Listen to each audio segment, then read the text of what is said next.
Welcome to Mastering the Art of Success. I'm your host, Debbie DiMaggio, and we are here today with Krista Demcher. She is coming to us from Baltimore, Maryland. Welcome, Krista. Hi, I'm so excited to be here, Debbie. Thanks for having me.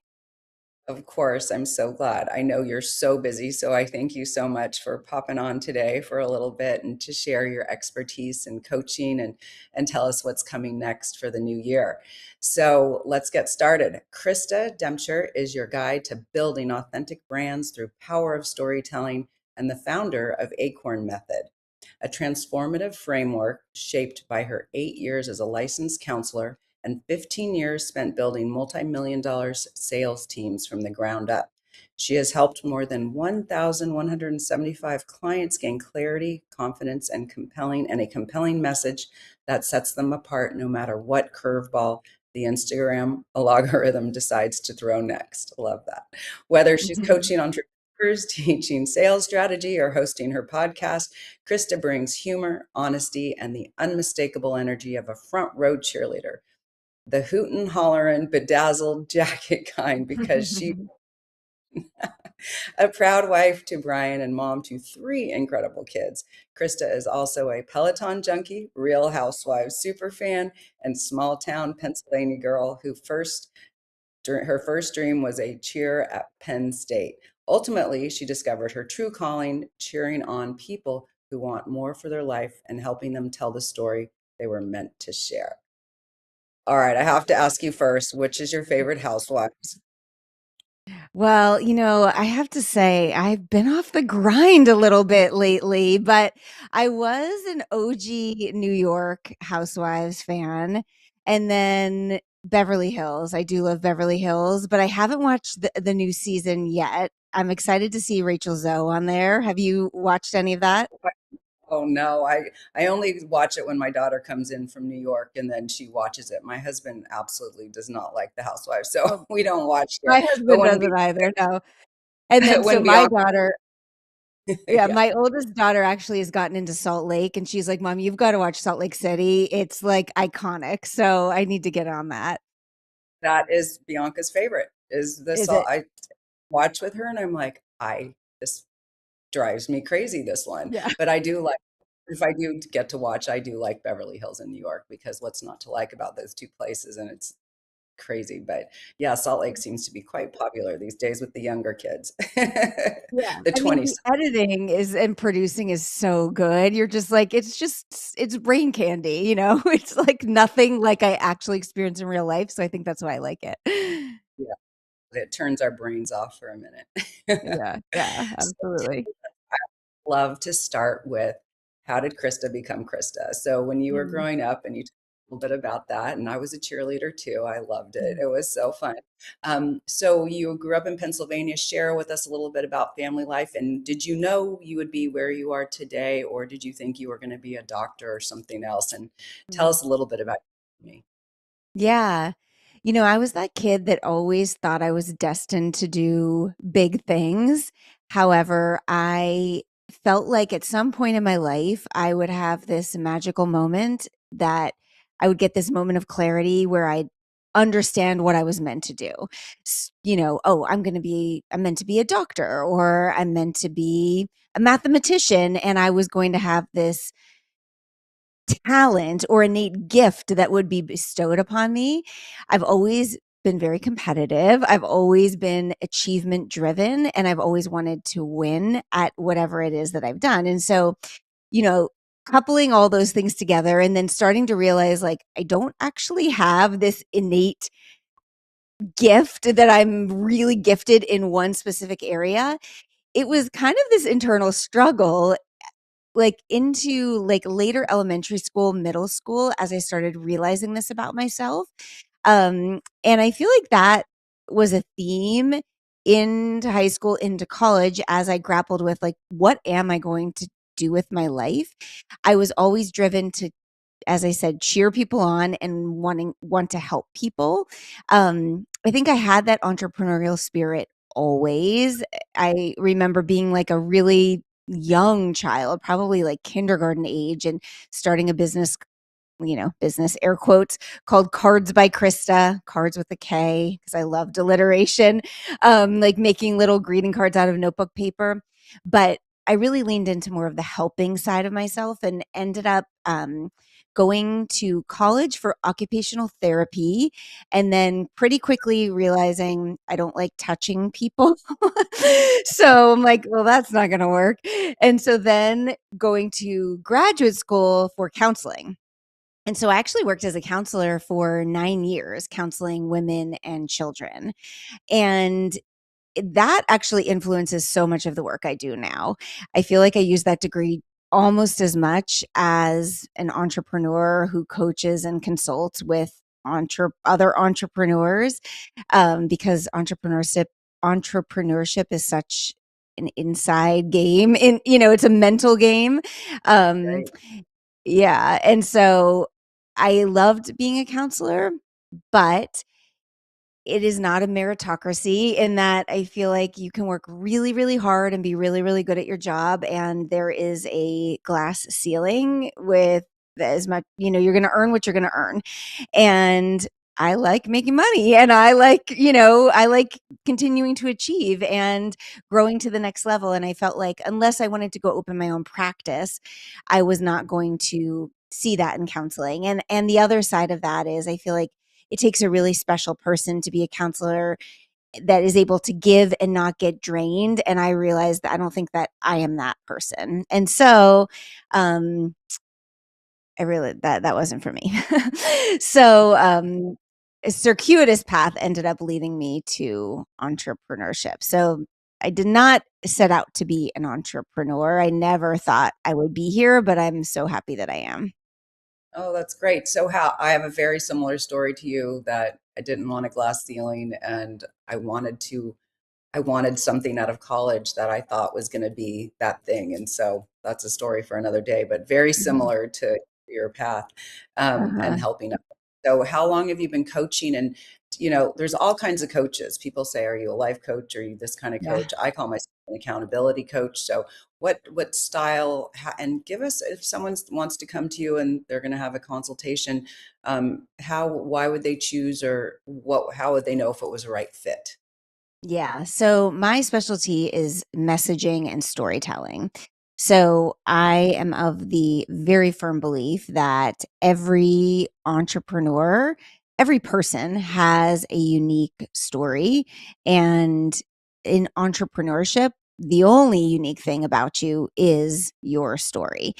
There are a million realtors, there are a million coaches, as you said, there are a million graphic designers. I mean, which is great. There's market proof for all of us. But what sets you apart is what the unique experiences that have brought you here and your story. And so, more than ever, in right now, where we are in 2025, this market, showing who you are, what brought you here, your story, is what's going to attract the right fit clients to you. And getting that messaging honed in and sharing more of you is the key to success in this world that is being driven by AI and automations, which I love and are great and can help us save a lot of time and a lot of money. But we really still need to lean into that human element. And so we can have both. So my specialty is helping people kind of drown out the noise, understand what is special about me? How do I lean into more of what my different is? So one of my key phrases is different is better than better, because we focus so much on, like, I know I did, how do I become better than other people? How do I rise to the top? And it's actually a beautiful thing when we realize it's not about becoming better. It's about becoming like our version of different, and that is better than that is better than the rat race we try to run. And so messaging is simply that, like honing in on your story, finding the right words to talk about who you are and attract the right fit clients to you, so that you have a steady stream of clients, but also they are the right clients that bring you the most joy and that also you can help give the best results to. Right. So in your bio, as I was reading your bio, it was really cute. It was about beating the algorithm. Is that how you say it? Algorithm, yes. Yeah. So how do you do that? I've heard about that, but I've never really looked into Mhm. it. So it's a little bit about that. Yeah, so the algorithm, the idea of the algorithm is whatever social media platform we're on has an algorithm, whether it's LinkedIn, Instagram, TikTok, Facebook, YouTube. And you can try to crack the code on an algorithm. And I think you can probably drive yourself absolutely insane in doing so. There are people far smarter than I, far more tech savvy than I, that study this for a living. And algorithms are constantly changing. In fact, Adam Mosseri I think he's the CEO of Instagram right now. And so you can follow him, and he will constantly be posting updates on what's going on Instagram and the latest things you need to be doing for visibility on Instagram. And that is one way you can chase views, likes, virality on, I'm speaking just in terms of Instagram, but whatever platform it is, you can Right. do that. I am of the mindset that that will drive most of us absolutely insane because it is always changing and it is really, really hard to keep up. And so instead of trying to beat the algorithm and keep up with that, what if instead we just tried to be more of us and we tried to lean into more authentic content, more storytelling based content? It's hard not to follow vanity metrics. So things like views, likes, comments. We're human. We like validation. We like to put content out and get that in return, of course. However, I've been at this a really long time. I've been making content specifically on Instagram religiously for 8 years. Even before that, not so consistently, I would say for 12 years. And I have found some of the coolest opportunities have come from pieces of content that look on the surface like a total flop. I'm now in a point in my career where I'm getting brand deals, and my account's probably only grown by like 1,000 followers over the past year. But Wow. the brands are coming to me because I've just started doing more like a day in the life vlog, and I'm showing just like basic average things that are happening in my day, me taking my vitamins, me driving my kids to school, but I'm storytelling and I'm showing who I am. And sometimes I'm, post workout and I'm not looking my best. Other times I am put together and I'm standing on a stage giving a keynote. And so just being more of who we are and treating content as a creative pursuit, and and really coming at it from like, this is who I am and I'm here to connect with the right people, instead of all I want is to go viral and all I want is to beat the algorithm and all I want is to find people to follow me, because that at the end of the day is not the goal. In fact, right now, as we speak, I have a video, an Instagram reel going viral. And it's actually not all it's cracked up to be. I'm not getting, there's actually no hate, nothing's happening bad from that viral reel. But like, it's just a lot of surface level stuff, the virality. Where the real deep things come is the DMs from people that are saying like, wow, I really needed that message you put out there today. Or like, you really inspire me when you show up in this way, or the way I constantly know I can go to your stories and I feel not alone. And that's what it's all about at the end of the day. Social media should be social. And if more of us showed up with that intent, I think we could change the whole platform. I really do. So it's less about beating the algorithm and it's more about being ourselves. I love it. No, I mean, I know that's so important. I'm not big on, I'd like to do more video, but I haven't felt comfortable to do that. And then I think, Mhm. well, and what do you say to people like me who says, well, why does anyone want to see me getting, taking my vitamins or going to the grocery store or whatever? I guess that would be my question to you, is if you were Mhm. my coach. I'm sure Mhm. people say this to you. Yeah, they do. In fact, I just was in my DMs with somebody else saying that. It's kind of back to where we started. Like, why do I like watching The Real Housewives? Now, The Real Housewives, yes, they're dramatic and they live, kind of a fantastical life. But like, why does reality television as a whole exist? We are just as humans, naturally curious about other humans.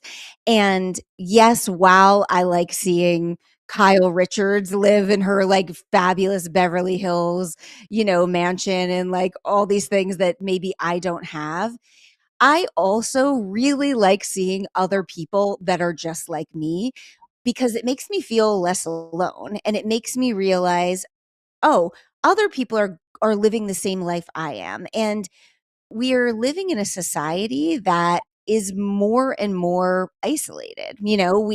Even though we are more connected through our devices, we are more isolated. You can look at studies. People are spending more time alone than they are together. And so we know that's true, and we can try to solve that on a interpersonal basis, and that's a whole other conversation. But if we want to try to solve it through our phones a little bit, because that's where we know people are, let's meet people where they are at, and let's show the real life instead of trying to show this like curated version of like, look at how fabulous I am. And it's okay to show that sometimes because it's fun to show a highlight reel, but let's also show the real because real beats perfect every single time. And what people truly crave is connection and to know they're not alone. And I think no matter what industry we are in,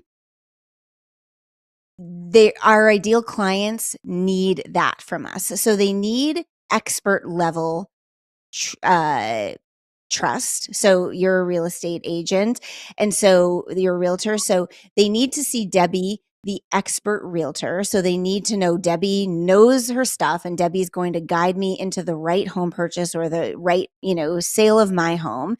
So Debbie is like got it together. Debbie is an expert, and Debbie's not going to judge me when she comes into my home and opens up my medicine cabinet and sees like all the crap that's hiding behind there because Debbie's a real person too.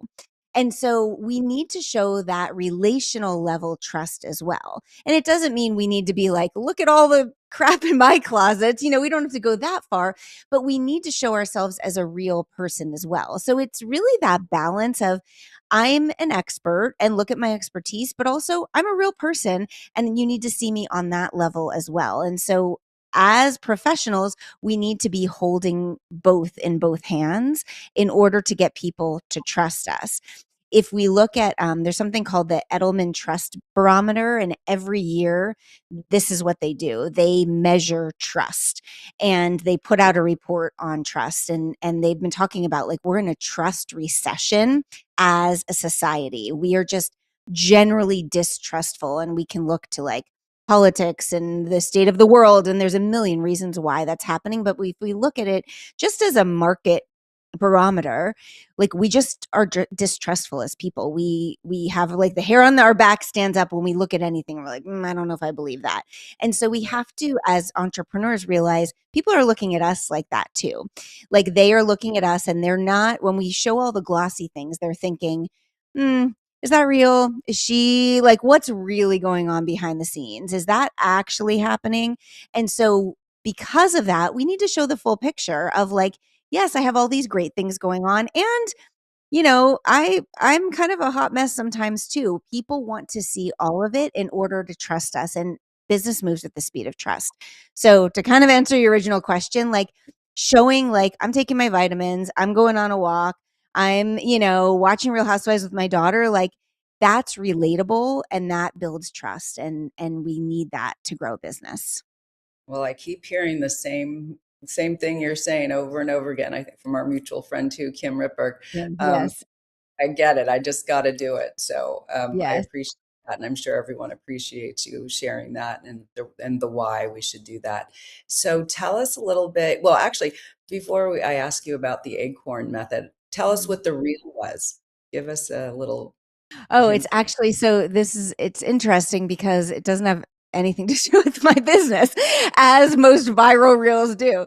My oldest daughter and I were in Michael's, like the craft store. She's a freshman in college, and she came home for Thanksgiving break, and we were in there, and she wanted to buy a few holiday decorations to take back for her dorm room. And when we were in there, she said, I have this theory. So this is my daughter Ava. She said, I have this theory that every woman has a Christmas decorating motif. So every woman centers her decorations around like one object. And and I was like, that's interesting. And she said, yeah, mom, yours is trees. And I'm like, well, that's kind of true. Like I have a lot of Christmas trees in my house, but then also like I also have a lot of small trees like on my, tabletops, and like I decorate with trees. And then she said, think about it. Like my mom is nutcrackers. She has nutcrackers everywhere. And my sister is Santa's, and my mother-in-law is snowman. And so she's telling me this, and I'm like, I said, well, what do you think yours is? And she's like, well, I'm too young. You have to be like 25 and it'll come to you. And so she was very funny. And I'm like, I'm going to set up my camera. I need you to like explain this to the camera. Cause as she's talking, my head is like, oh, this is good content. This is good messaging, because I'm realizing like this will make a good conversation. And it's also a little, good content is a little polarizing, because people will be like, yes, I agree, or like, no, that's wrong.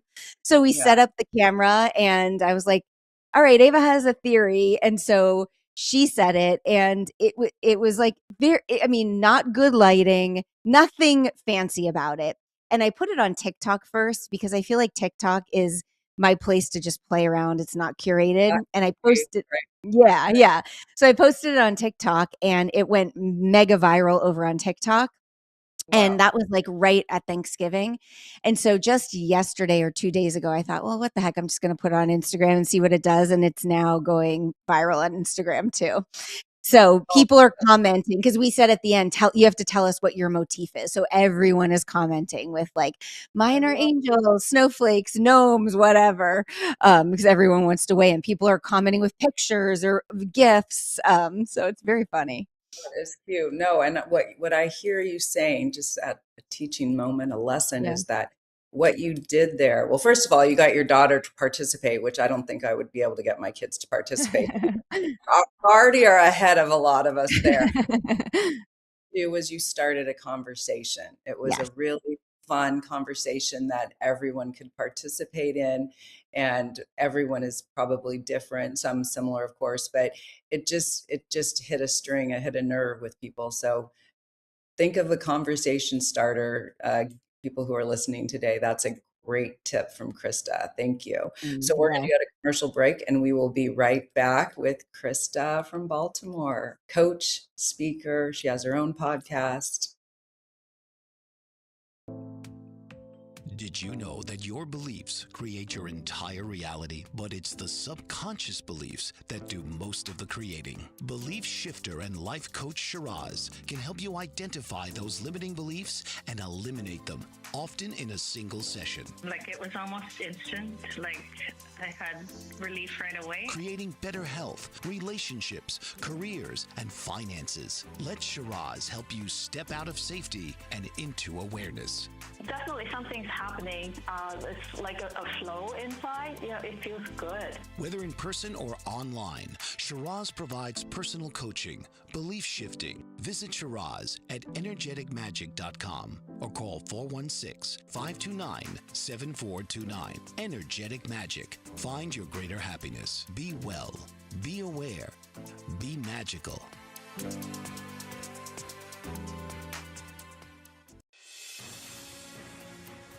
Mike Zorek, a three-time California state champion in Greco-Roman wrestling at 114 pounds.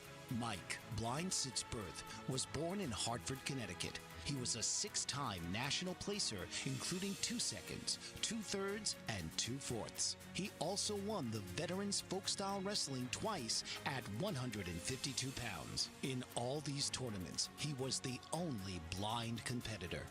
Nancy Zorek, a creative spirit whose talents have taken her to the stage and into galleries and exhibitions in several states. Her father, a commercial artist who shared his instruments with his daughter and helped her fine-tune her natural abilities, influenced her decision to follow in his footsteps. Ms. Zorek has enjoyed a fruitful career doing what she loves. Listen Saturday mornings at 12 Eastern for the Nancy and Mike Show for heartwarming stories and interesting talk.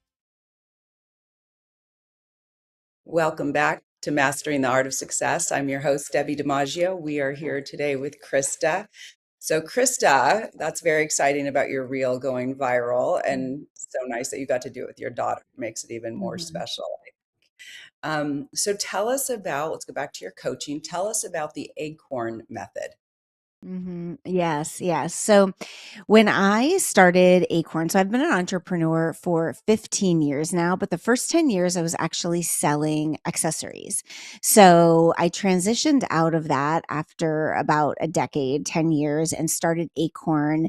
Um, it's almost 6 years now, so end of 2019, and I knew I wanted to coach, so in my accessories business, I ended up starting to coach other women who were selling accessories, and I had also had, experience counseling women, as I said in the beginning, and so I knew coaching was really where I was moving and going. I'd been doing speaking also before that, um and I joined a mastermind to help me launch my new business. And probably the best, it was a very expensive mastermind. I look back, I'm like, oh, can't believe I spent that much money on that. But probably the best thing that came out of it was the coach that ran the mastermind said you need to have a framework in order to get people to buy in to any sort of coaching program. Like you need to be, they need to know what they are learning.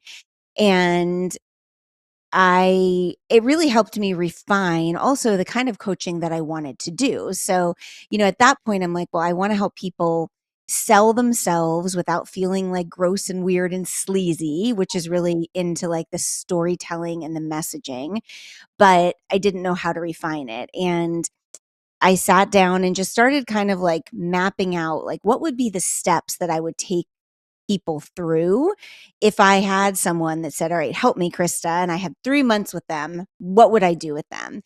And the steps really were like, first, we would work on your mindset. You have to like understand this is possible. Then we would get clarity around like, who are you? What are your experiences? What is the different that makes you better than better? Then we would kind of like look at the opportunities in front of you. What direction are you going to go in? Is it going to be develop a new program? Is it going to be like, you know, build a podcast, move in a new direction? Then kind of build on rebranding yourself towards that goal, and then nail the messaging, nail the narrative, nail the storytelling around that. And so putting those steps together, I built this acronym to kind of fill those steps, which is ACORN. So A is adopt abundance, which is your mindset. C is create clarity, which is get the clarity around who you are. O is open opportunities, so find the opportunity. R is resolve to rebrand, figure out the rebrand. And then N is nail the narrative, so get the messaging and the storytelling built in. It also really tied into the quote, mighty oaks from tiny acorns grow, which I love. So the idea that in order to blossom and grow into this big mighty oak, or to get these big lofty goals that we want to go towards, we kind of have to come back into ourselves, and we have to start with like who we are at our core and what makes us special, and which is the basis of everything, I believe. And so while that ACORN, I really stuck hard to that in the first year or two. My programs have developed and evolved a bit away from those hard and fast 5 steps now, as I've grown and evolved and developed and become a little bit more sophisticated in my teachings. It really still does go back to the basis of like, who are you at your core? What are your stories, and how do we develop them into really compelling narratives? And like, what's the acorn? We got to get back to the acorn before we build the mighty oak. Right. I love it. So let's pick one of your clients or one of your stories, this may be a success story or someone who wasn't doing so great, but really blossomed from coaching with you. It sounds like you've Mm-hmm. coached people, so I'm sure you have Mm-hmm. some great stories. So share something with us. Mm-hmm. Yeah.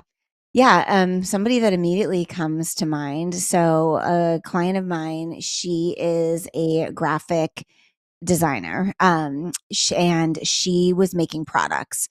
So she was creating t-shirts, glassware, like physical products. And talk about being scared to show up on video. She was so terrified to show up on, like, to show her face at all. So she wouldn't even like show up on a Zoom. Like she talked, the products were the face of the business, and she really did not understand at all why she had to be involved at all in the business outside of like, these are the products. And so she was hiding behind the products.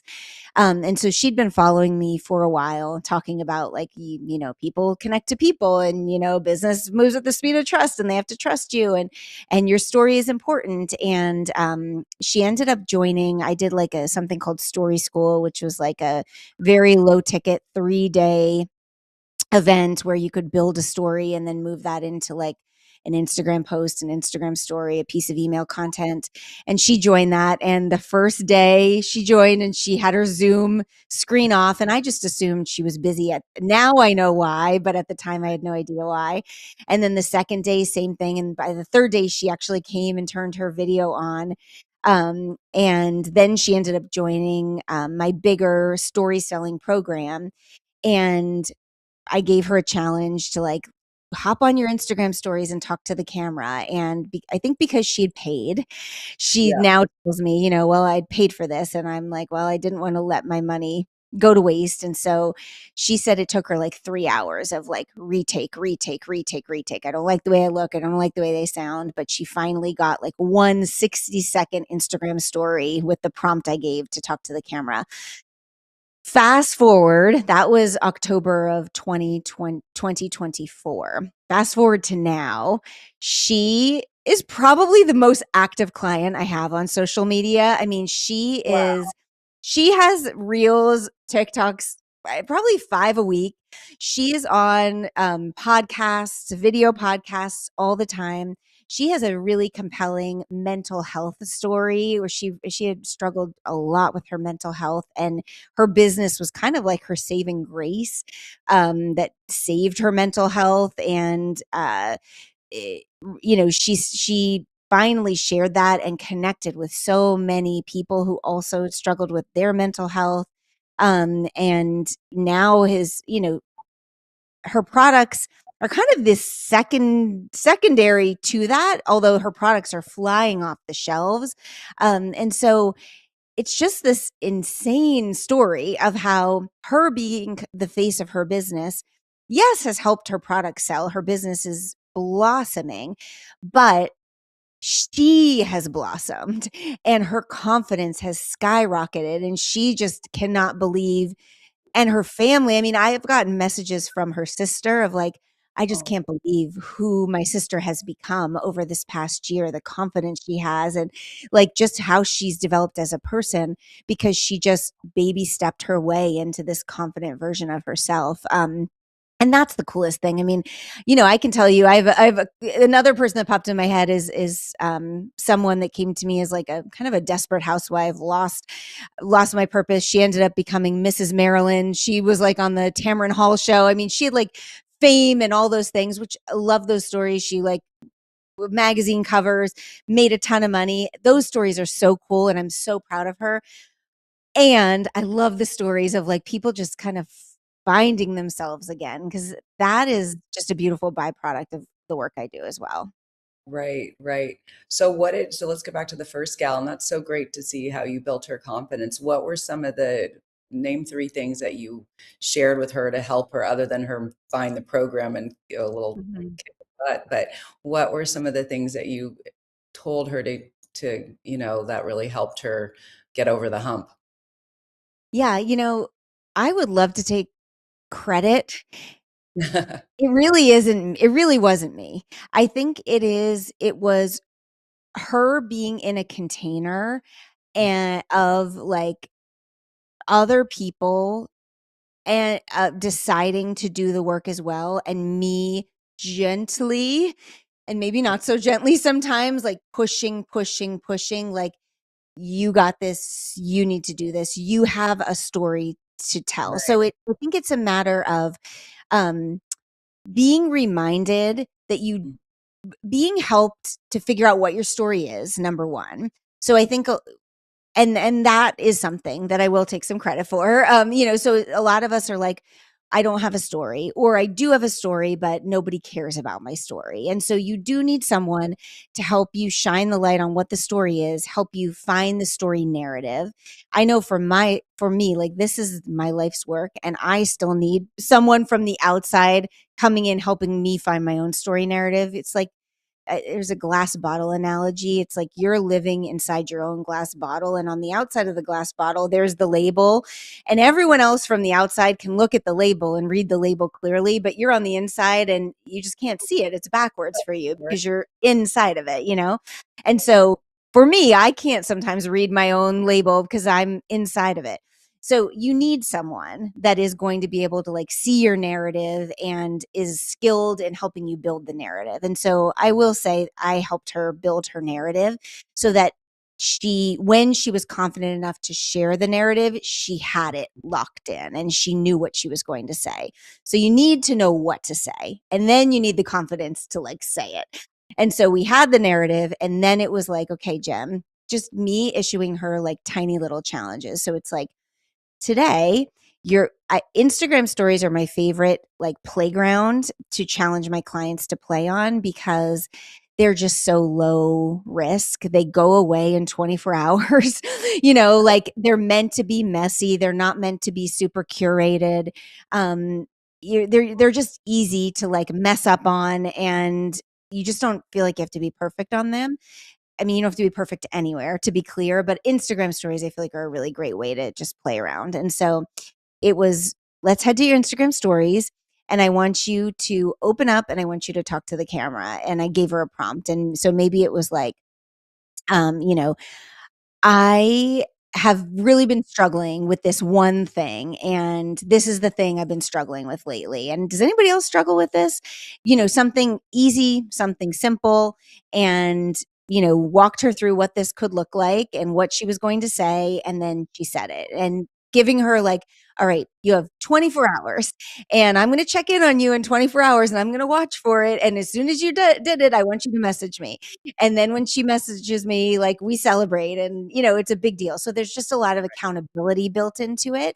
And when she did it, she got so much validation from other people, not just me. So the people watching her were like, I love seeing you and I love hearing that. And so it like anything in life, if you want to run a marathon, but you're not a runner, you have to run to the stop sign on your street first. And when you run to the stop sign, you're like, damn, I can run to the stop sign. Like, I feel amazing. I didn't know I could do that. And then you run to like the next block stop sign. You're like, wow, I can run to too. So it's just a matter of like building those little baby steps for yourself and deciding that you're going to do it. I love like root words and looking at a word and pulling it apart. And so when you look at the word decide, DE means to take away, and side, CIDE, is kill. So like decide means literally like kill off anything else. So decide is to kill off any other options. So I always say, like, if you're going to decide to do this Instagram story, like, you're killing off all other options. So if you're going to say you're going to do it, like, you're going to do it. And so she was like, I'm going to do it. And so I think like knowing what you're going to do, having the plan, I helped her with the plan, and then giving her the accountability of like, what's your time frame? All right, I'm going to cheer for you. I'm ready for you. I'm excited for you. And then she did it. And then she gets a little bit of momentum. And then what's the next challenge? And then you just kind of become addicted to your own success. So it's like, are you going to be addicted to your own BS? Or are you going to be addicted to your own success? And success tastes way better than BS does. And so you start getting a taste of success and you're like, ooh, I like this. This tastes really good. I'm going to do more and more and more of this.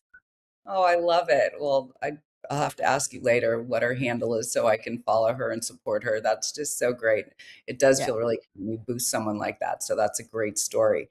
Um, so you have worked with over 1,175 clients. Mhm. What patterns do you see in people who struggle to tell their story? Yeah. I think it's some of the things we've already talked about.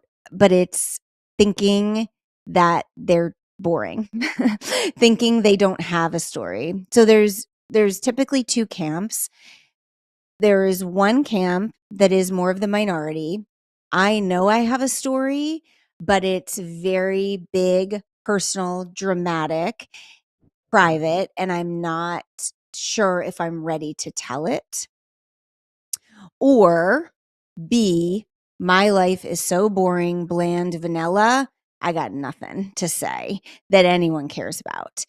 And so if it's camp A of like, this is really private, personal, and I don't want to tell it, that is something that, you know, we have to work through on a few different levels. And that's where I think like my counseling work does help. There's many to that person, I would say there's many versions of a story that you can tell. And so you don't have to tell, you know, there's something I talk to my clients about. It's the 33 30 no, so yes, 33-30 rule. So I always say like there's a 30-second version of a story, a 3-minute version of a story, and a 30-minute version of the story. So the 30-minute version is like the version when you're with your girlfriend over wine and you're like, let me tell you everything. And it's like the good, the bad, the ugly, you know, you're like, and then she said, and then he said, and then you know, like that's probably not the version of the story you're ever going to tell on social media or standing on a stage. There's a 3-minute version that's kind of like the glossy version that might be the version you're going to tell in a keynote or on a longer form Instagram reel, or maybe like in an intro to a podcast interview. And then there's the 30-second version, which is just a very zoomed out version of your story. And so you can tell a dramatic private story with a 30-second version of it or a 3-minute version of it, and just give a nod to like, yeah, I went through something that was pretty hard and challenging, and let people know that about you without giving all the nitty gritty details, and or like sometimes throwing other people under the bus or giving away other people's privacy, because sometimes our stories overlap with other people and we don't want to bring other people into it. So there's ways to do that. And again, last thing I'll say about that camp, I think, is one thing, and I'm going to misquote this because I don't have the quote perfect, but I heard something really great from Hoda Kotb. She was talking about someone she sat by on a plane, and this guy was like asking her all these questions. She was like, oh, I just had a procedure. And he's like, well, what procedure? And she was kind of like telling him little bits, and he's just like digging and digging and digging. And then he finally said something like, you know, your story isn't just your story. Like your story is meant to help other people. And he meant it not just to Hoda Kotb, but just like in general. Anyone, anything we go through, I do believe this, like what we go through is meant to help others. And like when we hoard it and we keep it for ourselves, it's kind of selfish. And so maybe not right away, you know, we go through something hard, like it might not be the next month or even the next year you're ready to share it publicly, but at some point I sort of believe it is our gift to the world to share the lessons we've learned. And so for that person, that's what I would say. For the person that I think it's more the majority of us that we're like, I got nothing. Everything about me is boring and vanilla. I love that. I love working with that person because, oh my gosh, I'm like, there are so many stories in the mundane and the everyday. And when you can turn your brain onto the beautiful things that happen in your everyday life and start to see these story threads, not only do you find so many stories to tell, but you start to look at life in a totally different way. And it changes your entire perspective on everything. It really does. And so there is a story waiting for you in everything that you do. You just need to be able to see it and tell it. And that is what I teach people to do. Like we call them micro moments. And so it's learning how to look through your life through the lens of micro moments. And like I have exercises that help people like learn how to look through life at micro moments and look through your day, and where did you see this, and what could this mean, and how does this have to do with any of your beliefs, or your, what could this have to do with this, and how can we pull a story there? And when you start doing it enough, you start to see these threads through your life, and it really is beautiful. And then you start to become this storytelling machine, and it almost becomes obnoxious because you can't turn it off. And you're like, my kids are like, oh my God, Mom, not another story. You're like, well, I've heard enough. We're good. But it really is a cool thing. And you don't need a big dramatic story, or to have like cured cancer, or scaled Mount Everest, or been abandoned as a child, to have Right. something to talk about. Like, a story I tell all the time is, there's a whiteboard that sits on my desk, like a little thing that my family got me for Mother's Day one year. It's just like to jot ideas down. But my son went on there. My son's 11 now, but it was like a year or two ago. He wrote a little message on there for me that said, like, you are an amazing businesswoman and a great mom. Now go show them who's boss. And Oh, like, it's so cute. And I was like, well, now that's what's going to have to stay there forever. Like, I'm never going to erase that. I'm going to have to leave that there. And so it's not really a whiteboard anymore. It just sits there. And so I tell a story about like him writing that, and how it's like this visual reminder of like why I do what I do, because I'm an entrepreneur in large part because I love the flexibility it gives me to be around my family. And like, that's a story. There's just stories right. all the time everywhere. So if you feel like you're too boring and too vanilla, call me. Let's have a call. I'm going to help you find stories. We actually have a great podcast episode too. You message me and I'll send you this podcast, because we have like a podcast episode. Our podcast is She Sells, He Sells. And it says like, think you're too boring to have stories. You're not. And we walk through some ways to find them, because So there's everywhere. let's pivot there then. Tell us about your podcast, and give us a synopsis and who you do it with. Yes. So I actually co-host the podcast with my husband, Brian. So our podcast is She Sells, He Sells. And we are actually just recorded our 199th episode. So we've been at it now for 3.5 years. The whole premise is that sales skills are life skills. And really, we are selling all day, every day, no matter what we do, as whether we're entrepreneurs, whether you're a teacher, a doctor, like, to sell is to be a human being. And so we need this idea of like persuasive language and storytelling to guide humans in every aspect of our life. And so we do talk entrepreneurship, but we talk life. We're married now. We'll be married 25 years next year. So there's a lot of like lifestyle stuff that seeps into the podcast as well. A lot of mindset. We don't have a ton of guests, but we do have some guests. I'll do some solo episodes. My episodes are more focused on entrepreneurship. My husband, Brian, is a corporate sales and business development guy. So he brings like the like more like corporate sales angle. I bring the entrepreneurial angle, and then we kind of meld it together. It's been a lot of fun. We are really enjoying it. We're actually getting ready for a little bit of a rebrand. So we're going to kind of refine the episode process. And we're excited. So we have episodes that come out every Monday, but we're getting ready to go on just a really brief hiatus to come back with a rebrand in Q1 of 2026. But there's 199 episodes sitting there waiting to be binged right now. Well, we will add that to the show notes. So how could people get a hold of you? How could they coach with you? And if someone wants you to come and speak, because this earlier today, you told me you do speaking engagements as well. So just share a little bit of how we can find Krista. Yeah. I mean, my social media drug of choice is Instagram. So I'd love for you to connect with me over there. I'm at Krista Demcher. So it's KristaDemcher. And then again, we have the She Sells, He Sells podcast. We are on Apple, Spotify, YouTube. So you can find us on any of those. I'd love for you to subscribe to those. I can get you a link, Debbie. We actually have a What's Your Sales Style quiz that is a really fun quiz to take, that kind of also helps you figure out your storytelling style. And that will then get you on my newsletter list. So I do a newsletter every Friday that has like storytelling tips, a lot of my own stories. And the best way to reach out to me would be, I mean, you can definitely DM me on Instagram, or you can shoot me an email. I'm hello@KristaDemcher.com. My website is KristaDemcher.com also.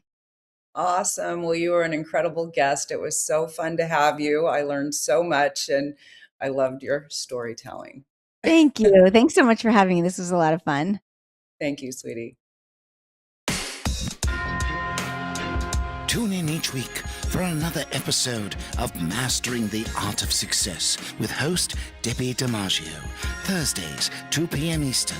Real stories, real strategies, real success.